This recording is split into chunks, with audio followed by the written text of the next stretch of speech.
आप सबका भारत की भाषा विद संदीप भटनागर में बहुत बहुत स्वागत है। और जैसे कि आपको पता होगा, कैनेडियन गवर्नमेंट ने इंडियन गवर्नमेंट से परमिशन मांगी थी कि जो 6 डिप्लोमेट्स हैं इंडिया के, including high commissioner of India, उनसे वो इंट्रोगेट करना चाहते हैं निज्जर के केस में। और उसके बदले में इंडिया ने क्या किया, उन्होंने कहा कि हम आपको परमिशन नहीं दे सकते हैं, और उन्होंने अपने 6 डिप्लोमेट्स को इंडिया वापस। लेकिन उसके बाद कनाडा ये बोलता है कि आपने वापस नहीं बुलाया, हमने उनको निष्कासित किया है। आप जाके टाइमिंग देख लीजिए कि इंडिया ने पहले उनको बुलाया था कि आपने निष्कासित किया था। एनीवेज, ये तो बात अलग हो गई, फ्रस्ट्रेशन की बात है ये तो। उसके बाद लौट के आ गए जो हमारे हाई कमिश्नर हैं संजय कुमार वर्मा, उन्होंने एक कैनेडियन टीवी को इंटरव्यू दिया, CTV को, और उन्होंने उसमें 7 या 8 बात बहुत ही ज्यादा इंपॉर्टेंट बोली है, जिसने एक तरीके से देखा जाए तो कनाडा की धज्जियां उड़ा के रखी हैं, और कनाडिया से ज्यादा ट्रूडो की धज्जियां उड़ा दी हैं उन्होंने। और उन्होंने क्या बोला है ये मैं आपको बताता हूं।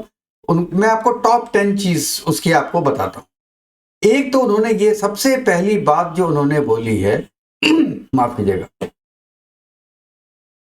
कि उन्होंने ये बोला है कि जो भी आरोप जस्टिन ट्रूडो ने इंडिया पे लगाए हैं वो पॉलिटिकली मोटिवेटेड हैं, और इसका कोई भी एविडेंस उनके पास नहीं था। और देखिए, ये बात जस्टिन ट्रूडो ने एक और इंटरव्यू में, जबकि उनको बुलाया गया था और ये इन्वेस्टिगेशन एजेंसीज ने उनसे पूछा था कि आपके पास क्या सबूत हैं, तो उस वक्त जस्टिन ट्रूडो ने बोला था कि नहीं, हमारे पास इनिशियल इंफॉर्मेशन थी, उसके बेसिस पे हमने इंडिया को इसका जिम्मेवार ठहराया था। हमारे पास ठोस सबूत नहीं है, और ये इंडिया का काम है कि ठोस सबूत देना।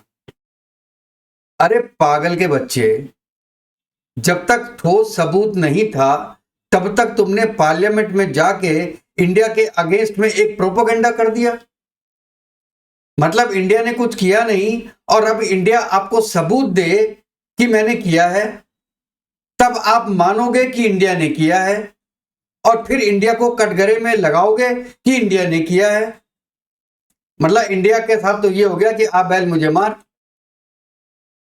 और एक चीज दोस्तों इसमें सोचने वाली है, सेम केस अमेरिका के साथ भी है, पन्नू का केस। अमेरिका ने पूरे केस को एक लीगल फॉर्मेट दिया है।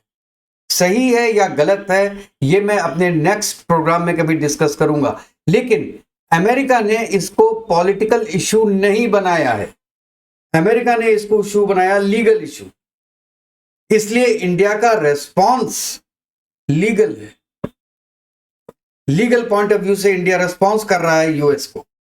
लेकिन कनाडा का रेस्पॉन्स जो है वो है आपका पॉलिटिकली मोटिवेटेड, और यही संजय कुमार वर्मा ने बहुत क्लियरली बोला है अपने इंटरव्यू में।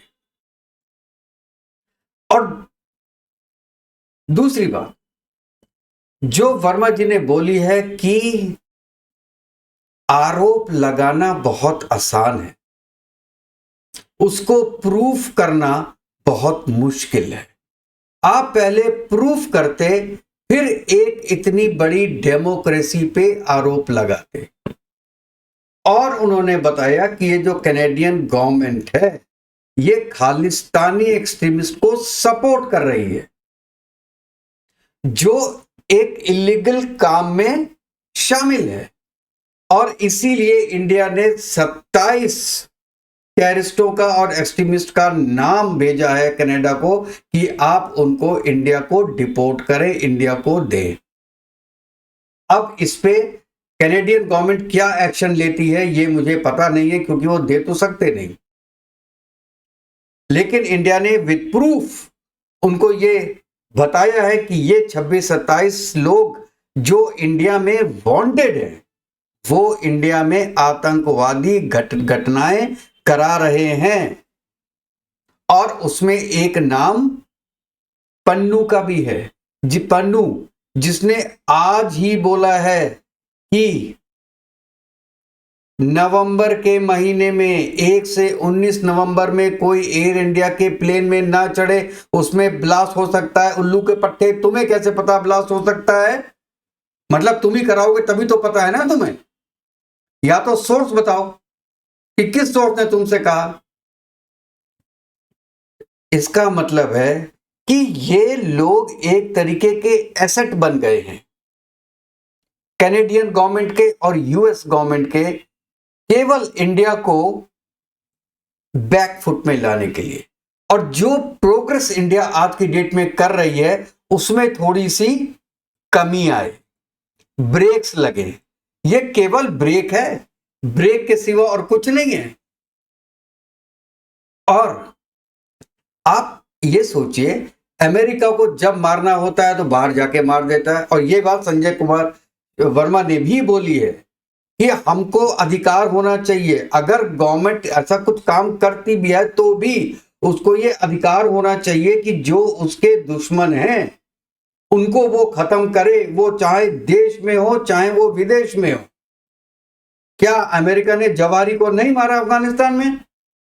क्या अमेरिका ने ओसामा बिन लादेन को नहीं मारा पाकिस्तान में? क्या इजराइल ने कर्नल सोलेमानी को नहीं मारा ईरान में? इजराइल जो हर दूसरे दिन मार देता है, चाहे वो हानिया हो, चाहे वो नसरुल्लाह हो, चाहे वो शिवानी हो, वो जो मिलता है मार देता है। क्यों?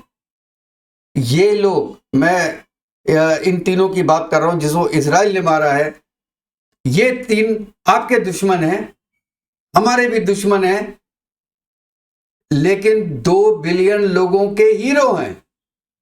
आपने उनको मारा ना। 2 बिलियन लोगों से पूछा था पहले मारने के,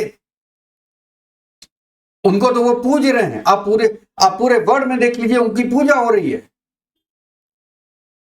तो ये है, आपका दुश्मन दुश्मन है और दूसरे का दुश्मन आपका दोस्त हो गया।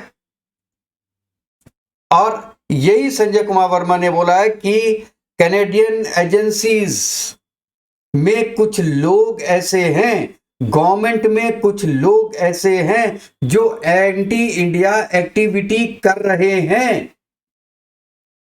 गवर्नमेंट को इस चीज का पता है, लेकिन उनको वो कुछ नहीं बोलेंगे क्योंकि वो लोग उनके एसेट हैं। और दूसरा जो संजय वर्मा ने बोला कि खालिस्तानी ग्रुपों का इंपैक्ट सिर्फ कनाडा में नहीं है, बल्कि इंडिया में भी इलीगल एक्टिविटीज में ये थ्रू हो रहा है।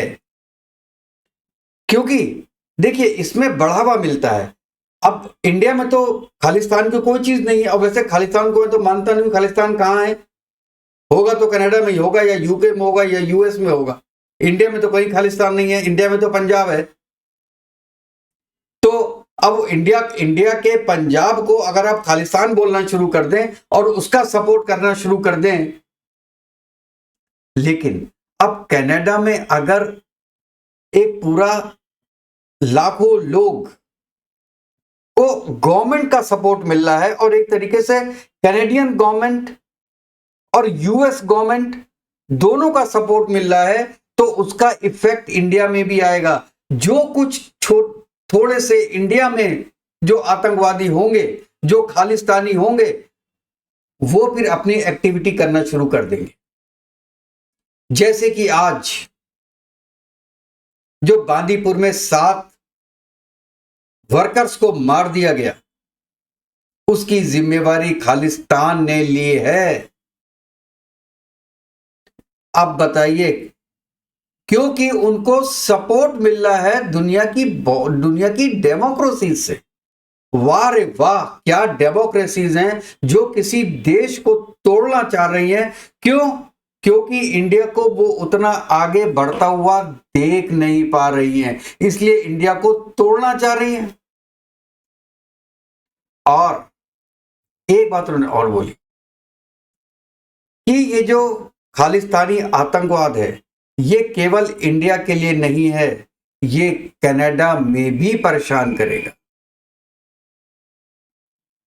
और अगर कैनेडियन गवर्नमेंट ने आज उन पे एक्शन नहीं लिया तो कल बहुत देर हो जाएगी। और अगर इंडिया ने कुछ स्टेप्स ले लिए, स्ट्रॉन्ग स्टेप्स ले लिया, it will be deterrent for Canada. Students का जाना तो बहुत कम हो चुका है, जो कि एक मेन सोर्स ऑफ इनकम था कनाडा। और जितने भी ये जो डीलर्स होते हैं बीच में, जो कि स्टूडेंट्स भेजते हैं, वो कहते हैं हमारे पास काम ही नहीं है आज की डेट। एक आतंकवाद कंट्री को हम अपने लोग बच्चे क्यों भेजेंगे? अब कोई पेरेंट इंडिया का नहीं चाहता कि उसका बच्चा कनाडा में जाके पढ़े, और उसका फायदा किसको हो रहा है? यूएस को। लोग बच्चे अब यूएस में जा रहे हैं, फ्रांस में जा रहे हैं, जर्मनी में जा रहे हैं। अरे बेवकूफ टूडो, ये तो देख लेता कि तेरे नुकसान का फायदा कौन ले रहा है, और जो तू कर रहा है वो केवल यूएस के कहने पे कर रहा है। यूएस कोई ऐसा काम नहीं करता जिसमें उसका फायदा ना हो, और कोई ऐसा काम नहीं करता जिससे तुम्हारा फायदा हो।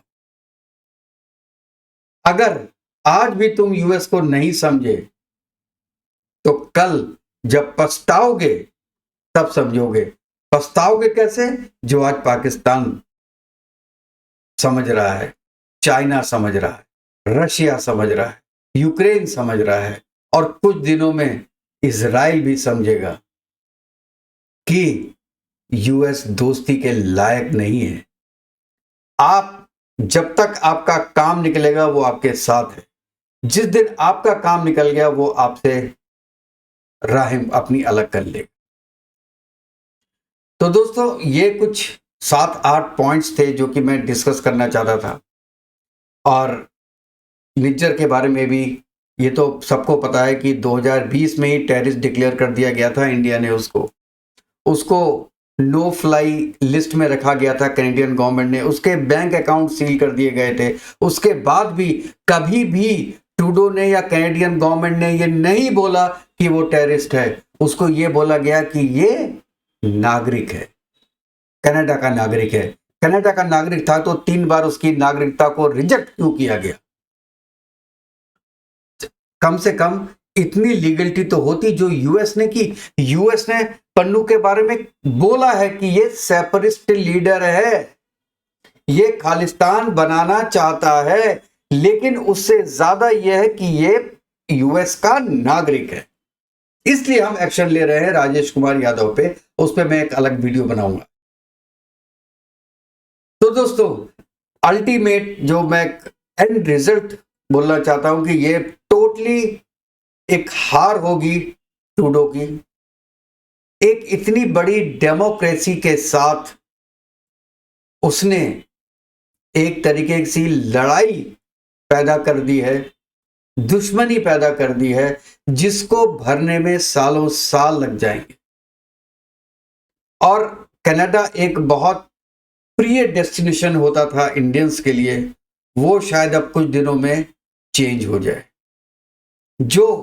और हो सकता है पियरे के आने के बाद कुछ चेंजेस आए, कुछ सुटेबिलिटी हो, एडजस्ट हो कुछ, लेकिन that will take lot of time because lot of water has flown over the bridge, और इस ब्रिज को फिर पार पाना इतना आसान नहीं होगा। थैंक यू वेरी मच दोस्तों।